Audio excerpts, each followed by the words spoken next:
Bah, Assalamualaikum warahmatullahi wabarakatuh. Perkenalkan, saya Sapel Putra Pratama dengan NIM 210461147. Tujuan dari pembuatan video ini adalah untuk melengkapi tugas saya di mata kuliah Pendidikan Ilmu Pengetahuan Sosial, yaitu dengan mm, media pembelajaran, yakni media audiovisual, dengan dosen pengampu Bapak Dr. Waidul Basri, MPD. Baiklah, di sini media pembelajaran saya dengan topik yakni perubahan keruangan dan interaksi antar ruang di Indonesia dan negara-negara ASEAN yang ada di yang diakibatkan oleh faktor alam dan manusia, teknologi, ekonomi, pemanfaatan lahan, politik, dan pengaruhnya terhadap keberlangsungan kehidupan ekonomi, sosial, budaya, dan politik.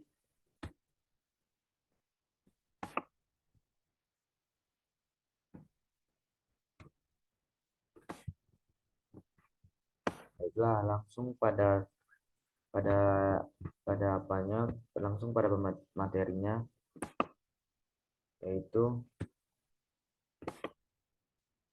mengenai mengenai perubahan dan interaksi keruangan terhadap kehidupan di negara ASEAN, yaitu perubahan konversi lahan pertanian ke industri dan pemukiman terhadap perubahan ruang dan interaksi antar ruang.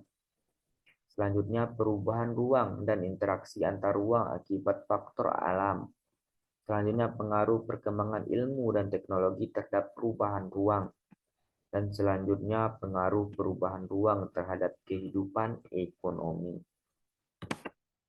Baiklah, masuk ke materi pertama, yakni faktor alam.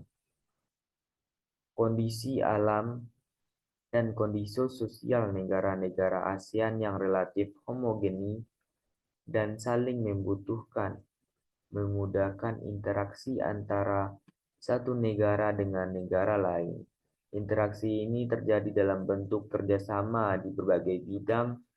Banyak faktor yang menimbulkan berbagai bentuk interaksi antara negara tersebut, antara lain satu faktor iklim. Selain faktor iklim matahari dan iklim muson, wilayah negara-negara ASEAN juga dipengaruhi oleh iklim fisis. Iklim fisis dipengaruhi keadaan fisik suatu wilayah, seperti perairan laut, pegunungan, dan daratan.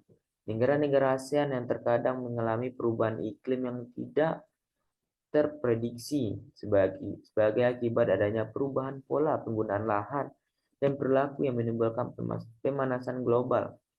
Perubahan iklim ini memicu terjadinya bencana alam klimatik atau bencana alam yang disebabkan oleh kerusakan faktor-faktor iklim. Dalam upaya menanggulangi bencana di kawasan Asia Tenggara, ASEAN melakukan kerjasama antar negara anggotanya.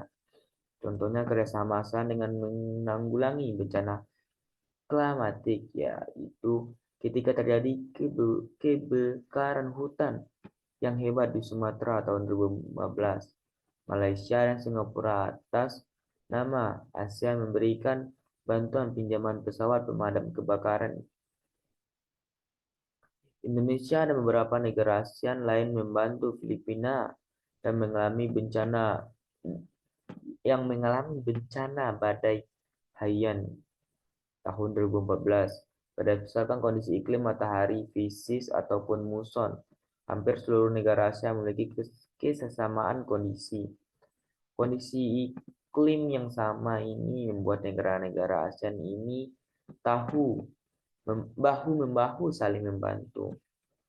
Selanjutnya, faktor geologi. Berdasarkan faktor-faktor yang berkaitan dengan kondisi geologi seperti kondisi tanah dan batuan penyusunnya di bumi, negara-negara ASEAN berada di daerah pemukiman antara lempeng, Pergerakan lempeng yang bertumbukan menyebabkan terjadinya bencana geologis seperti gempa bumi, seperti terjadinya di laut atau mempengaruhi pergerakan gelombang laut gempa bumi dengan menimbulkan bencana tsunami. Contohnya saja tsunami Aceh pada tahun 2006. Di sana banyak negara-negara kawasan ASEAN yang membantu Indonesia dalam bencana tsunami 2006 itu. Baiklah, selanjutnya faktor ketersediaan sumber daya alam. Sebagai contohnya, hampir semua negara-negara Asia memiliki sumber daya alam yang berupa barang tambang kecuali Singapura. Negara Singapura yang wilayahnya sangat sempit memiliki keterbatasan sumber daya alam barang tambang, tetapi menguasai perdagangan dan industri. Negara-negara ASEAN yang lain seperti Indonesia dan juga negara-negara lain berbondong-bondong membantu untuk memberikan sumber daya alamnya atau menjualnya atau memperdagangkannya ke negara Singapura. Baiklah, selanjutnya faktor manusia, yaitu faktor yang pertama yaitu faktor teknologi. Seperti yang kita ketahui, faktor teknologi ini banyak macamnya. Pertama, faktor teknologi transportasi. Semakin berkembangnya transportasi, maka kebutuhan akan ruang sebagai sarana atau prasarana semakin meningkat. Misalnya untuk pembangunan sebuah bandara, maka lahan-lahan produktif seperti hutan dan sawah harus dikorbankan. Di negara-negara ASEAN, perkembangan transportasi sudah menggunakan jalur bawah tanah, misalnya MRT di Singapura dan di Jakarta yang sudah diresmikan pada tahun 2019 yang lalu. Baiklah, yang selanjutnya yang kedua, teknologi komunikasi. Dengan perkembangan teknologi komunikasi membuat penyebaran kabar dan berita menjadi sangat cepat dan luas. Hal ini sangat menguntungkan karena dapat mengurangi jarak dan waktu. Baiklah, selanjutnya dampak yang dapat timbul di kehidupan masyarakat negara-negara ASEAN akibat perkembangan teknologi. Baiklah, baiklah, pertama sekali mungkin kita pergi ke dampak, yaitu dampak bagi kehidupan kita juga, yakninya dampak di bidang sosial. Satu, maraknya perdagangan manusia. Ya, seperti kita ketahui, itu adalah dampak negatif dari perkembangan teknologi, yaitu maknanya perdagangan manusia. Baiklah, selanjutnya bertambahnya jumlah produk dalam waktu singkat. Ya, selanjutnya pada bidang ekonomi. Satu, tingginya dan bertambahnya pendapatan negara dari pajak karena sewa tempat tinggal. Ya, baiklah, ini adalah dampak positif bagi perkembangan teknologi di negara-negara ASEAN, yakni di bidang ekonomi. Selanjutnya masih di bidang ekonomi, yaitu nilai barang lokal meningkat karena tingginya mata uang asing. Selanjutnya pada bidang budaya.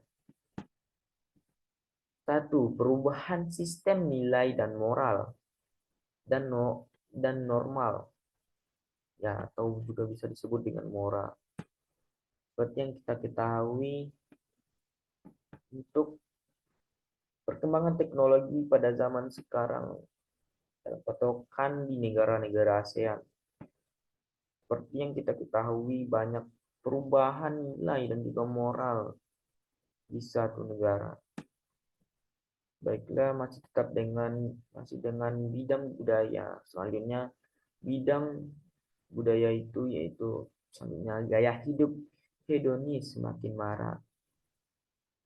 Dan selanjutnya bidang keamanan. Satu, gangguan keamanan suatu negara semakin rentan. Baiklah, selanjutnya ya mungkin hanya itu hasil dari media pembelajaran audiovisual saya. Mungkin sekian dari saya. Jika terjadi kesalahan, saya mohon maaf. Akhir kata, wassalamualaikum warahmatullahi wabarakatuh.